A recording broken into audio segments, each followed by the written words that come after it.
Okey, kita akan teruskan untuk hari ini bagi matematik. Okey, bab 2 matrix. Okey, bagi bab 2 matrix. Jadi hari ini kita akan pergi ke operasi darab, mendarab matrix dengan suatu nombor. Okey, hari ini kita lihat mendarab matrix dengan satu nombor. Okey. So, bagaimana jika 5 darab dengan matrix A? So, mari kita lihat dekat sini yang berwarna kuning ini. Okey. Diberi matrix A, B, C, D dan N ialah suatu nombor. Maka N darab A adalah sama dengan N darab matrix A. Jadi N itu nanti kita akan darab masuk ke dalam matrix A, dia akan darab semua unsur. Jadi N akan darab A, N akan darab B. Jadi dia akan jadi NA, NB, N akan darab C, N akan darab D. Okey, jadi N dikenali sebagai skalar. Okey, N dikenali sebagai skalar. Sebab itu biasanya operasi darab matriks ini dikenali sebagai pendarapan skalar. Okey, di mana nombor hanya ada satu nombor di luar matriks tersebut. Jadi kita gariskanlah, okey, and dikenali sebagai skalar. So yang ini tak perlu disalinlah. Yang penting kamu tahu bahawa suatu nombor yang berada di luar matriks itu adalah skalar. So pendarapan matriks dengan suatu nombor, ini dia dikenali sebagai pendarapan skalar. Okey, mari kita lihat contoh 11. Diberi matriks D sama dengan negatif 5, 4, 2 dan 1. Hitungkan A 3D.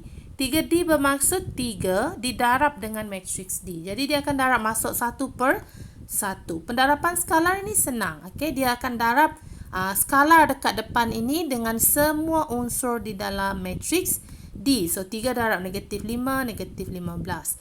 3 darab 4, 12. 3 darab 2 dapat 6. 3 darab 1 dapat 3. Okey, so jawapan akhir dia adalah yang ini. Okey, itu adalah 3A. Contoh 11A, ini contoh 11B. Okey, kalau kita lihat dekat sini, negatif 1 per 2 darab matriks D. Negatif 1 per 2 di depan. Dan kita tengok kurungan matriks negatif 5, 4, 2 dan 1. Jadi skalar ini, okey, skalar ini kita akan darab masuk 1 per 1. So seperti ini.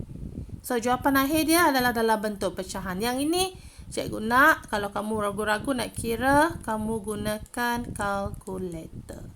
Okey, dan pastikan jawapan dia masih kekal dalam bentuk pecahan. Okey, biasanya pecahan tidak wajar. Okey, pecahan tak wajar. Okey, seterusnya ialah mari kita lihat aktiviti minda 1 ini.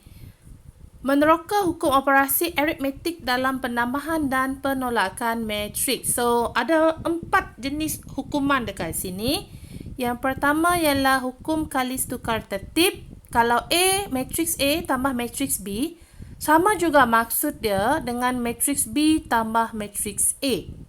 Okey? Ataupun A tolak B, so B boleh ditolak dengan A. Itu adalah hukum kalis tukar tertib. Okey. B, hukum kalis agihan, kita ada skalar dekat luar sini. HA darab masuk tambah dengan HB. Kita akan dapat seperti ini. Kalau operasi tolak, HA tolak HB. So ini ialah hukum kalis agihan. Okey. C, hukum kalis sekutuan. Hukum kalis sekutuan, kita ada 3 matriks A tambah B dalam kurungan tambah dengan matriks C. So ini dalam kurungan maksudnya kita kena buat A tambah B dahulu. Okey, kemudian baru kita tambahkan hasil A tambah B tambah C. Sama juga A tambah B tambah C dahulu. Baru kita tambahkan dengan A hasil B tambah C. Begitu juga dengan operasi tolak. So ini adalah, kalau kamu nampak matriks seperti ini, dia dinamakan hukum kalis sekutuan. Dan penambahan dan penolakan matriks sifar, A tambah sifar sama dengan A tolak sifar. Okey. Berdasarkan hasil dalam jadual di atas, apakah kesimpulan anda? Mari kita lihat dekat sini. Okey, yang ini cikgu nak kamu salin. Okey, yang ini cikgu nak kamu salin. A tambah B sama dengan B tambah A. Penambahan matriks memenuhi hukum kalis tukar tertib. Okey, tetapi untuk hukum kalis tukar tertib, A tolak B tidak sama dengan B tolak A. Okey, penolakan matriks tidak mematuhi. Jadi hanya operasi tambah saja yang mematuhi hukum kalis tukar tertib. Okey, bagi hukum kalis agihan, HA tambah HB, HA tolak HB. Yang ini kita darab masuk dulu, baru kita tolak. Okey, penambahan dan penolakan matriks memenuhi. Yang ini baru boleh. Okey, memenuhi hukum kalis agihan. Okey, untuk C, mari kita lihat. Yang ini operasi tambah juga mematuhi hukuman kalis sekutuan. Tetapi bila melibatkan operasi tolak, dia tak sama. Nanti kita lihat kenapa dia tak sama. Dan untuk operasi yang seterusnya, hukum kalis yang seterusnya ialah penambahan dan penolakan matriks sifar. Adalah seperti ini. Okey. Okey, contoh 12. Kita ada matriks P, kita ada matriks Q. Hitungkan 3 P tolak Q. Jadi P tolak Q kita kena letak dulu dalam kurungan. Buat penolakan di dalam kurungan dahulu. Jadi kamu kena buat operasi tolak dahulu. Selepas dapat jawapan untuk operasi tolak tersebut, baru kita akan darabkan masuk dengan 3. Okey, ini adalah hasil tolak. So, baru kita darab 3 masuk. Contoh 3 darab 5, 15. 3 darab 12, 36. 3 darab negatif 4, negatif 12. 3 darab 3 ialah 9. 3 darab 6 ialah 18. 3 darab 8 adalah 24. So, itu adalah contoh 12. Contoh 12 ini boleh disalin. Okay? Untuk nota rujukan kamu. Okey, mari lihat contoh 13A. Contoh 13A diberi 1/2. Okey, 1/2 darab matriks 4, 12 tolak dengan X negatif 3. Tolak matriks N negatif 3. Dan jawapan dia ialah 5Y. Hitung nilai X dan Y. So, ini sudah masuk penyelesaian masalah mudah. Okey, mencari nilai X dan nilai Y. Penyelesaian masalah. Ini masuk dalam penyelesaian masalah ringkas. Okey. So, apa yang perlu kita buat? Kita darab masuk 1/2. Bila dah darab masuk 1/2, kita dapati jawapan dia 26. Tolak matriks X negatif 3 sama dengan 5Y.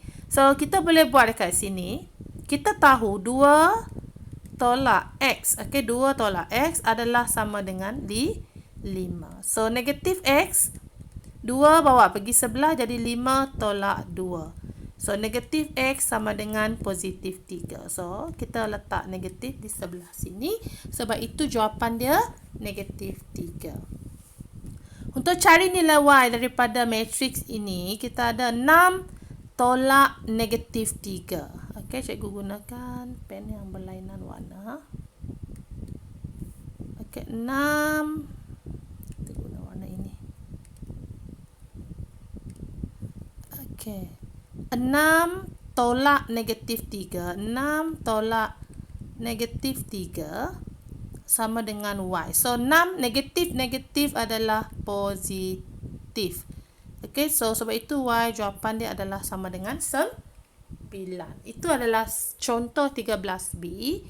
Jadi, kita lihat contoh 13B pula. Tadi itu 13A. 13B, 4R tambah 9, 2, 0, negatif 3. Dan hasil dia adalah negatif 3, 10, 4, 1. So, hitungkan matriks R. Okey, macam mana dia cari matriks R? Okey, kalau lihat dekat sini, ini soalan dia tadi. Kita boleh pindahkan matriks ini positif. So, bila matriks ini dipindahkan, dia akan jadi negatif. Maksud dia tolak. So, kita tolak macam biasa. Negatif 3 tolak 9. 4 tolak sifar. So, sebab itu dia dapat negatif 12. 10 tolak 2. 1 tolak negatif 3. So, ini dapat 10 tolak 2 dapat 8. Ini dapat 4. 1 negatif-negatif jadi positif. So, 1 tambah 3 dapat 4. So, dia dapat macam ni. So, 4 ini kita pindah sebelah. Dia adalah jadi operasi bahagi. So, sebab itu dia 1/4. Sebab, bila pindahkan ke sebelah, ini matriks dia tadi. Sekejap, cikgu tulis macam ni. So, kita boleh tulis dia macam ini. Tapi macam lain sedikit lah cara dia. Kalau kita tulis dia per 4 seperti ini. So, kita anggap sini ada 1. So, sebab itu dia 1/4. Jadi, darab masuk 1/4.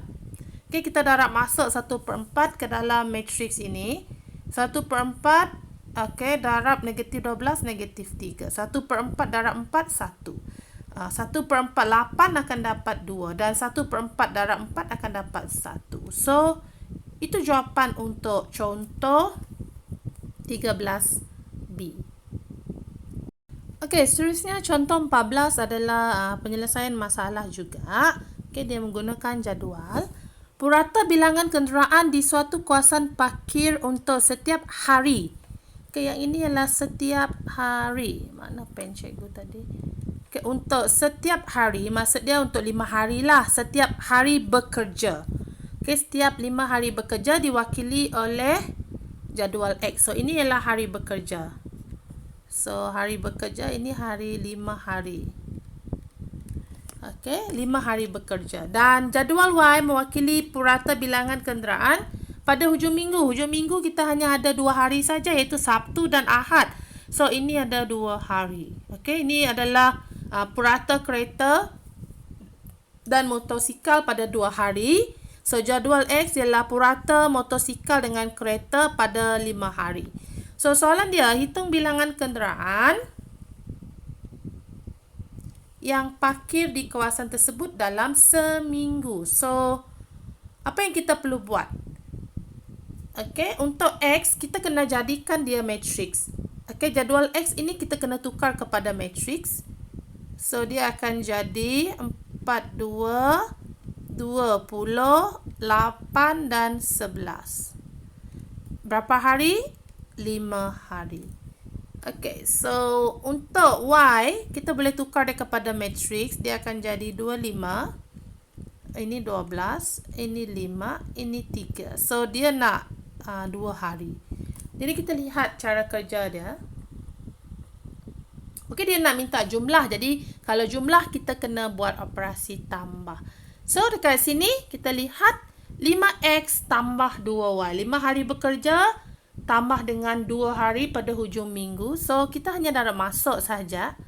5 darab masuk, 2 darab masuk akan dapat ini dan kita tambah. So, inilah jumlah dia. Jumlah kenderaan dalam masa seminggu yang parking dekat sana. So kita sudah lihat contoh pendarapan skalar.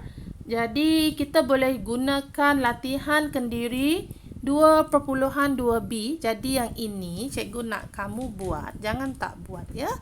Latih kendiri 2.2b. Cikgu nak kamu cuba buat soalan yang cikgu tikkan tu kena buat lah. Tak banyak. Cikgu nak kamu buat soalan nombor 2, soalan A dan soalan D. Soalan nombor 3. Dan ini kena tahulah ini adalah hukum apa. Kalau boleh kamu nyatakan ini adalah hukum apa. So seterusnya cikgu nak kamu buat soalan soalan 5, 4 tak perlu, soalan 6. Dan saya rasa soalan 7 ini dia lebih kurang sama dengan contoh last tadi. Jadi kamu buat sampai soalan nombor 6 sahaja. So ini adalah homework kamu pada hari ini, matematik 25 hari bulan Februari 2021. So untuk matematik kita stop sampai contoh 14. Okey, jadi contoh yang cikgu dah terangkan ini sebaik-baiknya kamu salin untuk menjadi rujukan kamu. Dan latihkan diri, buat soalan 2, soalan 3, soalan 5 dan soalan 6. Soalan 2 hanya soalan A dan D. Dan latihan ini cikgu nak kamu hantar pada minggu hadapan pada hari Isnin. Okey, hari Isnin minggu hadapan. Berapa hari bulan hari Isnin minggu hadapan? Okey, hari Isnin minggu hadapan ialah 1 Mac. Okey, kita dah masuk bulan Mac dah. Okey, sila hantar pada 1 hari bulan Mac.